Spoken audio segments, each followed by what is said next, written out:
आउ गोटे नुआ वीडियो को आपन को स्वागत। ए वीडियो रे आमे जानिबा एब्जॉर्बेंट शब्दर अर्थ कौन। ABSORBENT एब्जॉर्बेंट शब्दर अर्थ हेउची शोषक बा तरल पदार्थ को शोषि नेउथिबा वस्तु आ शोषण करुथिबा।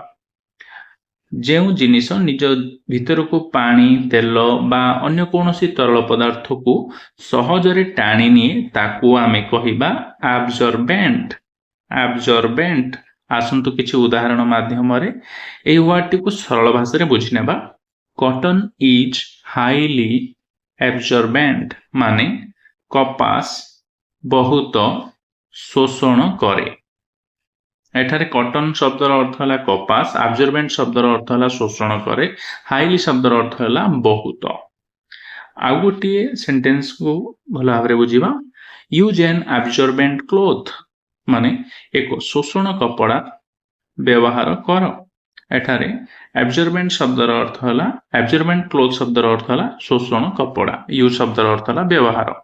एभली वीडियो देखिया चैनल को लाइक शेयर एंड सब्सक्राइब करंतु। धन्यवाद।